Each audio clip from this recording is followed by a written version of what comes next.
L'Art de briller, c'est le podcast qui t'invite à t'écouter, à oser et à prendre pleinement ta place sur la planète business. Je suis Lucie Lortola, coach pour les entrepreneurs qui veulent vivre de ce qui les fait vibrer sans sacrifier leur santé mentale. Ce podcast, c'est une safe place où je te partage à la fois mon parcours et pas mal de conseils pour t'aider à développer ton entreprise.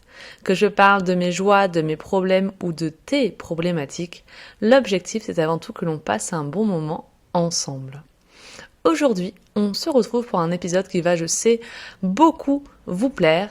Je vais vous expliquer un petit peu comment je fais pour vendre en appel découverte, appel de vente, appel sélection, je ne sais pas comment vous appelez ça vous chez vous, parce que, en fait, récemment, j'ai fait ce constat. Si je prends mes 10 derniers appels de vente, j'ai vendu 8 fois sur 10. Si je prends les 10 appels précédents, j'ai vendu 9 fois sur 10.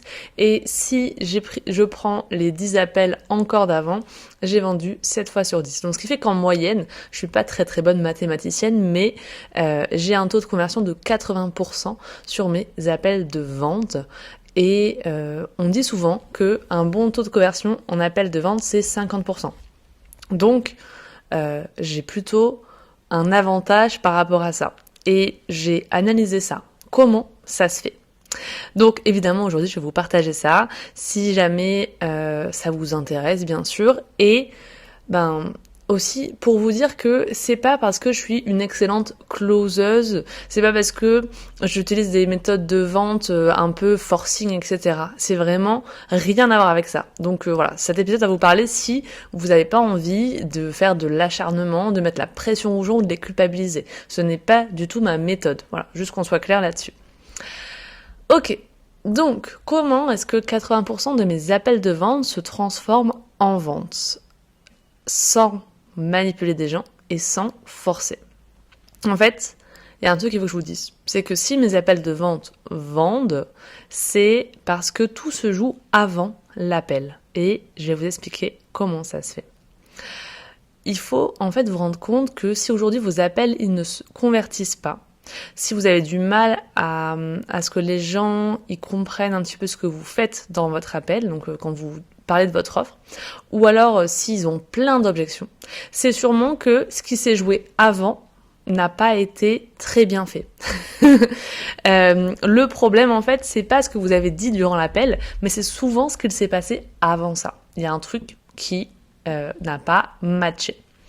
Évidemment que pour réussir un appel de vente, il y a aussi des techniques et je les apprends à toutes mes clientes, mais il y a quelque chose, il faut vraiment en avoir conscience et pas grand monde me parle de ça d'ailleurs, il faut vraiment prendre conscience qu'un appel de vente, il est là pour confirmer quelque chose. Ok, voilà, les gens, quand ils viennent vous voir et qu'ils prennent 1 heure de votre temps pour échanger avec vous, c'est qu'ils sont en train de confirmer qu'ils ont besoin et que vous êtes la bonne personne. Donc s'ils le confirment, ça veut dire qu'ils en avaient déjà un petit peu conscience avant de vous rencontrer. Donc, si vous êtes là et que vous essayez de persuader la personne à tout prix, c'est que la personne elle n'était pas encore prête avant l'appel, donc elle n'était pas assez chaude ou tiède. Si vous devez expliquer votre offre dans les moindres détails, c'est que votre contenu, il est flou, il fait pas le travail. Si les gens ne savent pas ce que vous vendez, c'est qu'il y a un souci. Et si vous avez plein d'objections, ça veut dire certainement, encore une fois, que la personne, vous attirez pas la bonne cible à vous, finalement. Et donc ça, c'est aussi un problème. Donc, moi, qu'est-ce que je fais exactement ? Et vraiment, ça change tout. Premièrement, je filtre énormément mes appels de vente. C'est-à-dire que moi, j'ai pas le temps. Voilà. J'ai pas le temps de faire 15 appels par semaine pour pouvoir convertir des gens. Je suis maman de 2 enfants, dont un bébé. Je ne travaille pas le vendredi. J'ai un business à faire tourner. J'ai des clientes à suivre. Et je préfère très largement passer du temps à attirer les bonnes personnes, à créer du contenu sur mon podcast, justement, pour continuer à créer du lien avec des gens qui ont besoin de moi, plutôt que dès que quelqu'un voit de la lumière, tombe sur mon site, prenne 1 heure de mon temps et que je lui explique un peu ce que je fais dans la vie.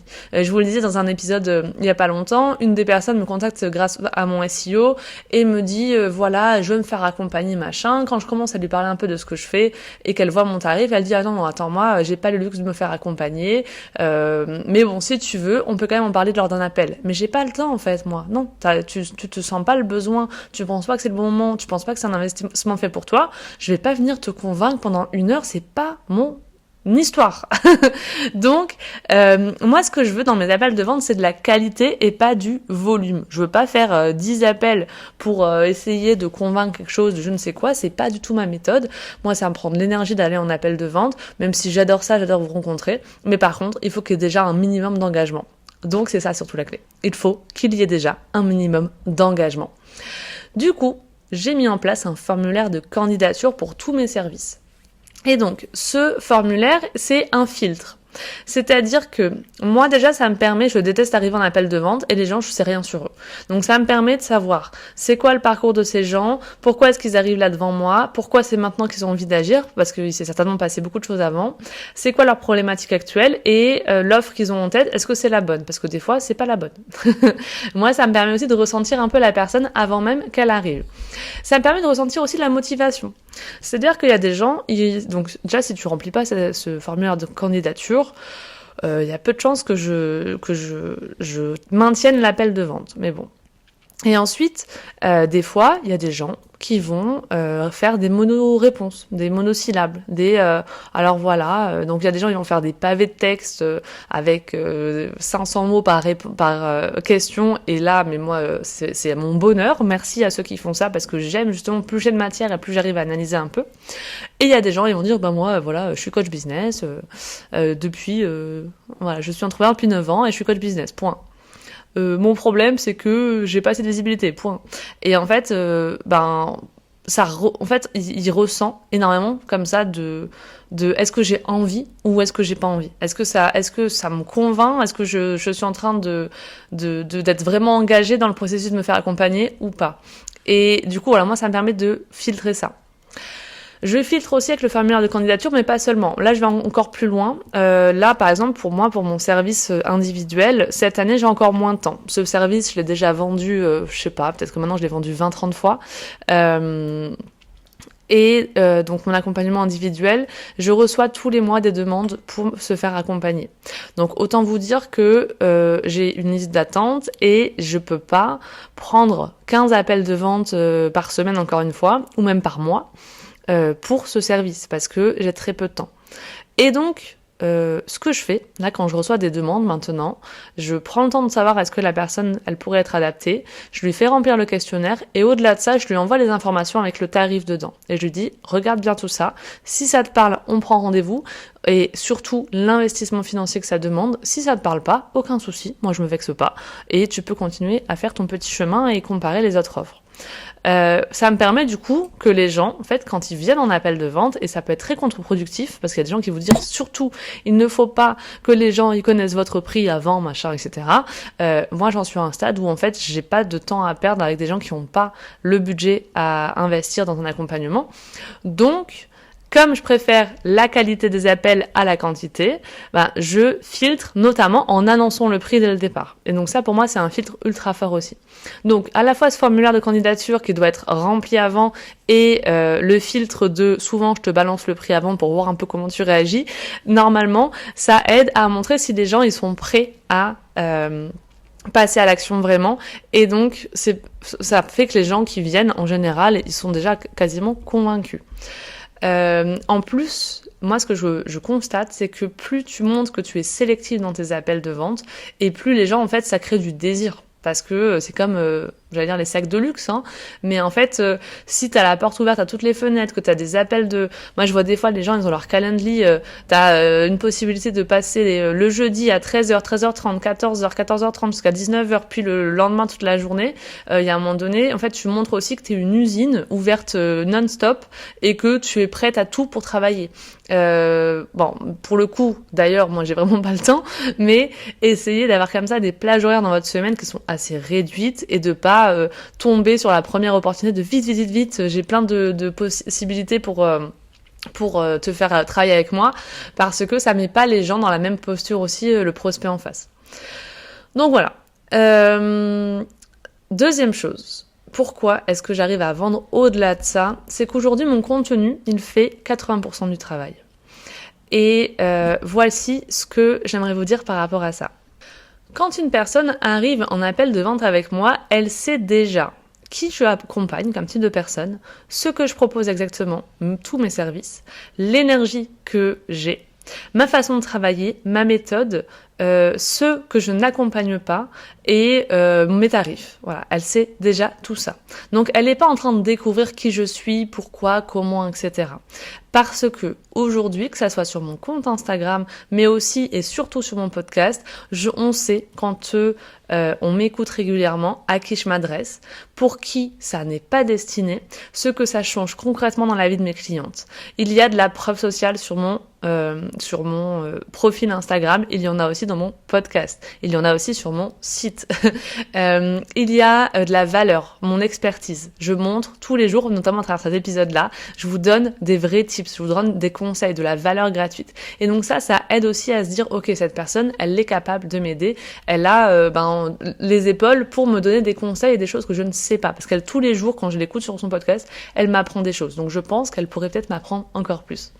Notamment dans mon positionnement, que ça soit dans ma bio sur Instagram, dans le nom que j'ai donné, je suis pas juste coach business, je suis coach business pour des femmes qui osent rêver grand, dans tout le contenu que je publie, je m'adresse à un certain type de personnes. Et en fait, depuis que je suis de plus en plus clivante, depuis que vraiment, j'ai un message, un positionnement assez tranché et je ne décide de plus accompagner tout le monde, que j'ai vraiment quelque chose de plus tranché dans mon positionnement, j'attire de plus en plus des femmes qui sont très souvent féministes, qui ont les mêmes valeurs que moi, qui ont envie d'aider d'autres femmes, qui sont ambitieuses, qui passent à l'action et qui me ressemblent, tout simplement, qui me ressemblent. J'arrive à faire passer ce message de qui je suis, qui j'aime accompagner, pourquoi je le fais, et en fait ça résonne tellement dans mon audience aujourd'hui et à travers le contenu que je fais que j'attire ces gens-là. Et donc ça, c'est une preuve aussi que votre contenu fonctionne. Donc les gens qui arrivent en appel avec moi, déjà on a des points communs. Et le point commun, c'est 80% de la vente, je pense. Vraiment, ça m'aide beaucoup. Et en plus, ils ont compris ce que je faisais.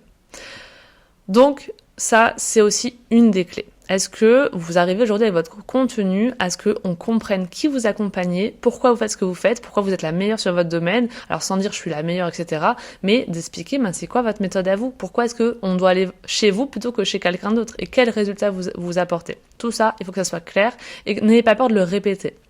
Troisième chose, je sais plus, il y a quelque chose aussi qui fait que les appels de vente fonctionnent avec moi, c'est le lien émotionnel. Et ça, c'est très invisible, c'est pas palpable, mais c'est ultra fort.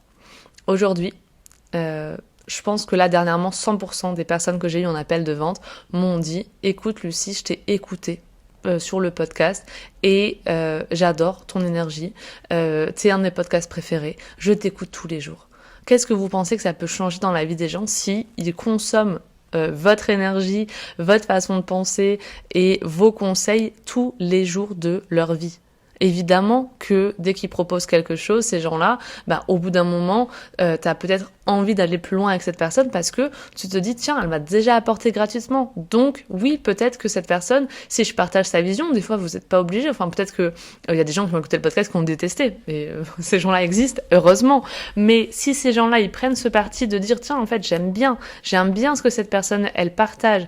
Et du coup, j'écoute son podcast, je continue. Et peut-être que d'ailleurs, l'offre que je propose aujourd'hui n'est pas adaptée pour certains. Mais que si demain, je propose une autre offre, il serait OK. Donc voilà, tout ça pour vous dire que ce lien-là est en train de se créer, ce lien il est ultra fort, c'est un lien émotionnel. En fait, ces personnes, elles ont été touchées par le contenu que je partage, elles se reconnaissent dans le profil des gens que j'accompagne, elles se sont senties comprises dans ce que j'ai partagé dans mon contenu et elles se projettent avec moi. Donc, comme elles me connaissent déjà bien avant l'appel, parce que je passe ma vie à raconter ma vie, que ce soit sur le podcast, je partage en toute authenticité aussi mes coulisses, combien je fais de chiffre d'affaires, qu'est-ce que je fais de mes week-ends, et tout ce lien que je peux créer aussi, voilà l'épisode d'avant là sur 2 épisodes en arrière sur n'importe quoi, quelques épisodes en arrière sur mon chéri qui vient sur le podcast où on partage certaines choses ensemble sur notre vision de la vie, etc. C'est autant de choses qui sont là pour aussi créer du lien. Et je m'arrête pas juste à vous donner du contenu. Il y a aussi ce truc essentiel aujourd'hui, c'est qui va dans l'image de marque en fait. Voilà, c'est du personal branding. C'est ok, qu'est-ce qu'elle est cette personne, qu'est-ce qu'elle aime, qu'est-ce qu'elle défend, qu'est-ce qui la touche, qu'est-ce qui la met en colère. Et ça, en général, quand vous m'écoutez depuis longtemps, vous le savez très bien.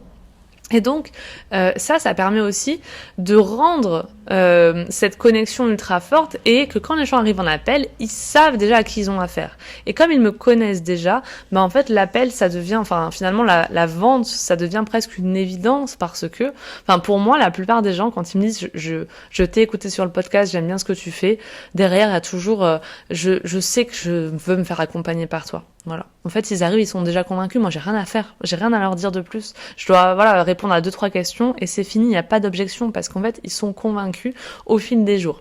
Alors, certes, c'est un processus qui est long par contre, hein. Si vous voulez vendre là la semaine prochaine et que c'est à des inconnus, c'est sûr que ça demande plus de temps que ça. C'est ce qu'on appelle l'inbound marketing, hein. C'est inclus dans le terme. C'est-à-dire que oui, certes, c'est moins frontal que la vente par prospection directe et on met un pied dans la porte et on fait du porte-à-porte ou j'en sais rien. Mais par contre, c'est beaucoup plus fort et ça demande ensuite moins d'efforts. Donc les gens aujourd'hui disent oui, mais créer du contenu, ça prend du temps, etc. C'est vrai. C'est pour ça que je vous conseille aussi d'aller dans un truc qui vous fait kiffer. Si vous aimez le podcast, si vous aimez Instagram, si vous aimez LinkedIn, restez là où vous avez de la joie à créer ce contenu parce que les efforts, ils vont payer au fur et à mesure et que c'est pour ça qu'il faut être régulier aussi. Bref, je m'emporte un petit peu. Donc, ce que vous devez arrêter de faire aujourd'hui si vos appels de vente, ils ne vendent pas, c'est dommage. Mais si jamais vous vous dites, purée, mais en fait, quand j'ai des gens en appel, ça ne fonctionne pas, j'ai toujours plein d'objections, j'ai l'impression que c'est pas les bonnes personnes, qu'ils ont pas compris ce que je faisais. Déjà, arrêtez de prendre en appel des gens qui sont ultra froids. Essayez peut-être de glisser une étape ensuite entre cet appel de vente et la découverte. Est-ce qu'il y a autre chose ? Moi, je sais que aujourd'hui, par exemple, ma stratégie sur Instagram, c'est pas de mener les gens en appel de vente. C'est très rare que je fasse ça. Par contre, je les amène tous vers mon podcast parce que je sais qu'aujourd'hui, mon podcast, c'est un peu mon freebie. Quand les gens ils ont consommé mon contenu gratuit via le podcast, après ils ont envie de travailler avec moi. Donc, pour moi, c'est stratégique de faire ça. C'est quoi votre stratégie ? Ensuite, arrêtez d'essayer de parler à tout le monde, de faire un contenu un peu lisse, etc. En 2026, on veut un contenu clivant. Et voilà, je sais que ça parlera pas à tout le monde, mais on veut un positionnement. On veut que vous preniez du parti. On veut que vous partagiez votre avis sur des questions. On veut que vous nous dites ce qui vous met en colère. Qu'est-ce qui vous énerve dans cette vie? À quoi vous êtes sensible et qu'est-ce que vous aimez? Quelles sont les causes que vous défendez? Tout ça, c'est autant de choses qui vont faire en sorte que, certes, ça va faire du tri. Il y a des gens qui vont pas se reconnaître, c'est pas grave. Par contre, les bons clients, ceux qui sont prêts à travailler avec vous, ils vont dire purée, mais en fait j'aime trop cette personne, j'aime trop sa prise de position, je partage son avis et du coup j'ai envie de travailler avec cette personne. Troisième chose, arrêtez de créer du contenu qui ne convertit pas. Le contenu page Wikipédia, là, le contenu que ChatGPT peut faire. Ça vend pas. Vraiment, faut arrêter de faire ça. Le contenu trop éducatif. On a vraiment besoin aujourd'hui d'un contenu qui soit stratégique, où on partage des résultats, où on explique aux gens pourquoi c'est intéressant de travailler avec vous, pourquoi est-ce que votre méthode, elle est unique, et surtout que vous parlez à la douleur des gens. Et ça, vous l'oubliez très souvent. Bon, tout ça, j'apprends à le faire dans Magnetic Business. Si vous avez loupé le coche, je suis désolée, je crois que la promotion est certainement remplie là pour le printemps. Envoyez-moi un petit message au cas où. Il y aura peut-être une liste d'attente possible. On verra. Mais en tout cas, voilà, c'est ce que j'apprends à mes clientes. Et enfin, arrêtez d'accepter tout le monde en appel, en fait. Voilà. Faites une épreuve de sélection. Faites un espèce de Hunger Games de vos appels de vente. C'est-à-dire les gens, ils passent des épreuves et ensuite ils viennent vous voir en appel parce que vous n'avez pas le temps d'accepter tout le monde. Tous les gens que vous prenez en appel et qui sont vraiment très froids sur vos offres, malheureusement, c'est du temps que vous perdez. Voilà, imaginons que c'est 2 heures par semaine ou même 5 heures par mois. 5 heures par mois, ça vous fait des contenus en plus à créer. Ça vous fait 5 épisodes de podcast à tourner. Et en fait, c'est énorme. Donc, faites attention aussi à votre temps. C'est, je pense, que la valeur la plus importante de votre business. Voilà, du coup, concrètement, ce que je pouvais vous dire pour avoir des appels de vente qui convertissent mieux. Donc, les choses que vous devez garder en tête, c'est un positionnement plus clair, plus radical, plus tranché. Créer du contenu, oui, qui éduque, c'est mignon, mais aussi qui soit moins lisse, qui soit justement sur une prise de position, qui parle de la douleur, qui parle dans quoi votre méthode elle est géniale. Troisième, faites plutôt un formulaire de candidature et ne mettez pas tout le monde aussi vers vos appels. Ne faites pas un lien Calendly gratos qui est présent dans votre bio Instagram. Moi, j'ai pas de prise de rendez-vous possible en fait avec moi. Il faut passer par moi avant. Il faut m'envoyer un message ou un email et là peut-être on trouve un moyen. Mais voilà, ne soyez pas la porte ouverte à toutes les fenêtres où tout le monde peut prendre rendez-vous avec vous n'importe quand ça lui chante, vous les connaissez même pas. C'est du temps perdu. Quatrième, aussi je pense qu'il faut juste assumer que tout le monde n'est pas fait pour travailler avec vous. Et donc ça part de votre contenu. À qui vous vous adressez, à qui vous parlez pas, et clarifiez aussi ça, parce que ça va vous aider à pas juste prendre des appels pour faire de l'argent, mais aussi à dire, en fait, j'assume mon positionnement, je suis droite dans mes bottes, je sais qui je veux, je sais qui j'ai pas envie d'accompagner. Et du coup, ça va faire le tri naturellement et vous allez voir que, certes, au début, vous aurez peut-être un petit peu moins d'appels, mais tant mieux parce que vous allez préserver votre énergie et ça vous attirera des gens beaucoup plus qualifiés. Donc voilà ce que je voulais vous dire aujourd'hui. Je suis pas une commerciale incroyable. Alors évidemment, je traite les objections, je les traite a priori plutôt bien aussi. C'est vraiment, j'adore les appels de vente, j'adore traiter les objections, j'adore discuter, mais tout en étant pleinement moi-même et pas dans une pression, une culpabilisation, ça je déteste. Mais je pense qu'il y a aussi un truc de clarté dans ma communication, de sélection avant les appels et d'alignement aussi dans ma posture et dans mon positionnement. Donc ça, mes clientes, elles le ressentent et c'est pour ça qu'elles ont envie ensuite de discuter avec moi. Si vous avez envie de créer cette évidence-là dans votre business, dites-vous, est-ce que mes appels servent à convaincre quelqu'un d'acheter mon service ou est-ce qu'ils servent à confirmer quelque chose qu'ils savent déjà ? J'espère que vous parviendrez à trouver ce moyen de faire en sorte que vos appels soient juste des confirmations de ce que les gens y ressentent en vous écoutant. Et bien sûr, si vous avez envie que je vous accompagne en 2026, la prochaine promo de Magnetic Business sera au mois de septembre, à la rentrée. Donc, je crée dès maintenant une liste d'attente. N'hésitez pas à remplir le formulaire dans la description de cet épisode. Bien sûr aussi, l'art de briller, c'est un podcast qui est fait pour être partagé. Donc, si cet épisode vous a plu, partagez-le autour de vous, à vos amis entrepreneurs. S'il vous a permis d'apprendre des choses aujourd'hui, faites partager cette info ou en story sur Instagram. Marquez-moi dedans, moi ça me fait trop plaisir et comme ça on pourra discuter un petit peu de ce que vous faites, qui vous êtes, etc. Et voilà, on est là pour échanger aussi. Moi je parle derrière mon micro toute seule, donc ce serait bien qu'on échange de temps en temps. Non mais vraiment ça me fait super plaisir parce que le podcast, vraiment, il y a très peu d'échanges en fait entre ce qu'on tourne, le moment où on tourne, le moment où on publie, et ensuite, je vois les stats d'écoute, mais il n'y a pas forcément de retour concret, je vois pas de commentaires, je vois pas de « Ah purée, c'était trop bien ». Donc c'est vraiment ce moment où vous allez partager, où vous allez venir m'envoyer un message privé sur Instagram pour me dire « J'ai écouté ça m'a plu ». Ou là, vraiment, moi ça me permet de comprendre aussi ce que vous aimez, pourquoi, etc. Et donc, merci à ceux qui prennent le temps de faire ça. Ça permet à l'art de briller d'avoir plus de visibilité et donc d'aider plus de monde. Donc merci à vous. Je vous embrasse et je vous dis à bientôt.